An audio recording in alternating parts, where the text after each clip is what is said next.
Hello students, exercise 3.4, question number 3rd. Explain how a square is a quadrilateral, a parallelogram, a rhombus and a rectangle. How a square, first part, a square is a quadrilateral. How a square is a quadrilateral? एक square है वो quadrilateral कैसे है? We have to give the reason. तो a square is a quadrilateral. एक square quadrilateral हो जाएगी if it has 4 unequal sides. अगर इसकी जो हम लेते हैं स्क्वायर में 4 sides are equal, if we take unequal sides, if we make the sides unequal then it becomes a simple quadrilateral. So for becoming a square to a quadrilateral it should have 4 unequal sides. We make the length of the sides unequal. Next, how a square is a parallelogram. Square parallelogram कैसे? A square is a parallelogram.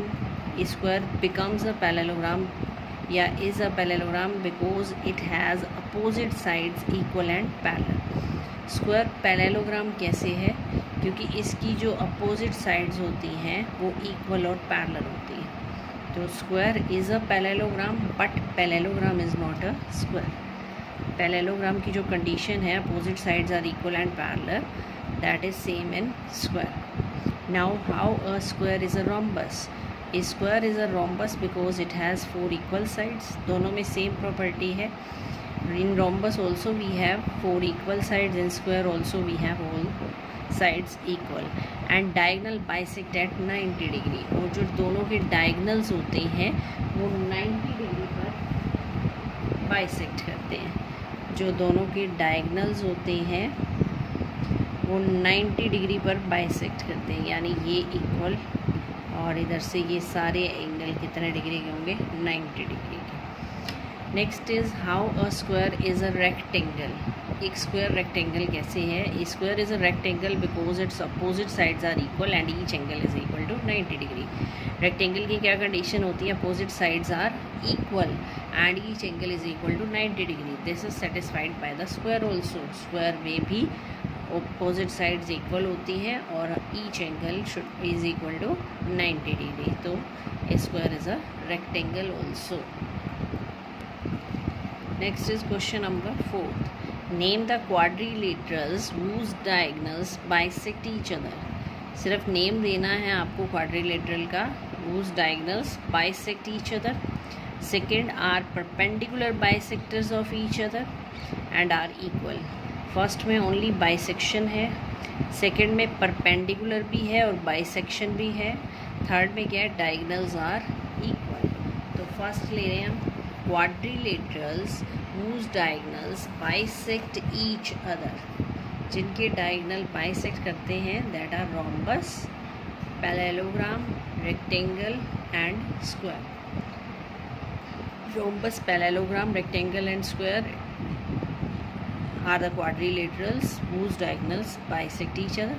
Second is perpendicular bisector, means bisect भी करने चाहिए और ये आपस में perpendicular भी होने चाहिए, यानी यहाँ जो एंगल बनेंगे वो 90 डिग्री के होने चाहिए. सो quadrilateral whose diagonals are perpendicular bisectors of each other are rhombus and square. Rhombus और स्क्वायर हैं जिनके डायगनल्स जो होते हैं जो 90 पर बाइसेक्ट करते हैं. पैरेललोग्राम के जो डायगनल रोम्बस और स्क्वायर के करते हैं, पैरेललोग्राम और रेक्टेंगल के सिर्फ बाइसेक्ट करते हैं. Third is diagonals are equal. Quadrilaterals whose diagonals are equal, square and rectangle. Square भी हो सकती है, रेक्टेंगल भी हो सकती है, because both in square and rectangle we have diagonals are equal. Next is question number 5th. Explain why a rectangle is a convex quadrilateral. We had done the definition in the starting 3.1, convex and concave. When we join the vertices of quadrilateral and it comes in the interior, diagonals come in the interior, then it is convex.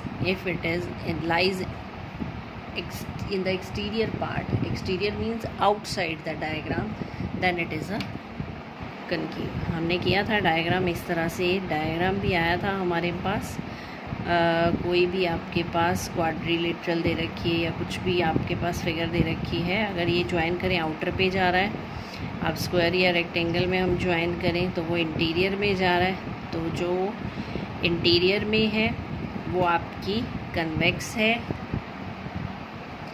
अगर हम ये draw करते हैं figure और इनको diagonals को join करें, these are in the interior part, so this is a convex. If we join here these two parts, then it is in the exterior part, so it is concave. So we have to tell why a rectangle is a convex quadrilateral. एक rectangle जो होती है वो convex quadrilateral क्यों है? Because both of its diagonals lies in its interior. जो दोनों diagonal हैं वो इंटीरियर में लाई करते हैं, so it is a convex quadrilateral by definition. Next question number 6, ABC is a right angle triangle and O is the midpoint of the side opposite to right angle. रफली draw करते हैं, क्या कहा है इसने? ABC is a right angle triangle. Right angle triangle, O is the midpoint of the side opposite to right angle. ये right angle है, right angle के अपोजिट जो साइड है उसका मिड पॉइंट है O। मिड पॉइंट का मतलब ये दोनों पार्ट आपस में इक्वल हैं। Let the right angle triangle B ABC in which angle B is of 90 degree. O is the midpoint of AC. Next is explain why O is equidistant from A, B and C. We have to explain that O is equidistant from A, B and C. O is equidistant from A and C. ये तो given है आपको, क्योंकि O क्या है? Mid point of A C, so O is equidistant from A and C. O A is equal to O C given है। We have to show that these are equal to O B also.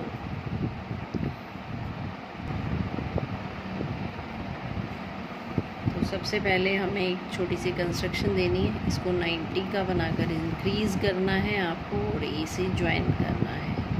ये 90 degree given था आपको, ये हमने 90 बना दिया। Two right angles make a rectangle. अगर हम राइट एंगल्स बना रहे हैं यहाँ पर तो it becomes a rectangle where O is equidistant from A, B, C and D. O equidistant का मतलब ओ सेम डिस्टेंस पे है, ए से भी, बी से भी, सी से भी, डी से। These all are equal. ऐसा क्यों है? Because O is the mid point of the diagonals. O is the mid point of the diagonals. जो रेक्टेंगल होती है उसमें डायगनल्स कैसे होते हैं? Equal. A C and B D are equal. Equal भी होते हैं और बाइसेक्टर भी होते हैं। Bisector means these are equal. तो A C and B D are equal and intersect at the mid point. Mid point means O is the mid point of B D and O is the mid point of A C. That means O is equidistant from A, B, C and D। O इन सबसे equidistant पे है, तो O is equidistant from A, B and C because we have to show only A, B, C। तो simple है, आपको एक triangle बनानी है रफली। ये मिड पॉइंट है गिवन है, दीज टू आर इक्वल। इसको एक रेक्टेंगल की शेप दे दी हमने। जो ट्रायंगल थी राइट एंगल ट्रायंगल, इसको हमने एक रेक्टेंगल की शेप दे दी।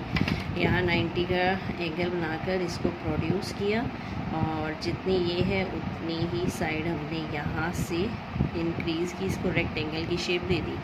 अब इसको ज्वाइन किया। रेक्टेंगल जो होती है उसके जो डायगनल्स होते हैं वो इक्वल भी होते हैं और बाइसेक्ट भी करते हैं। That means these all are equal. O is equidistant from A, B, C and D, but we have to take only A, B, C, so we take A, B and C. ये थी आपकी exercise 3.4 up to 6 तक question. ये complete हो गई है, फिर हम नेक्स्ट स्टार्ट करेंगे। थैंक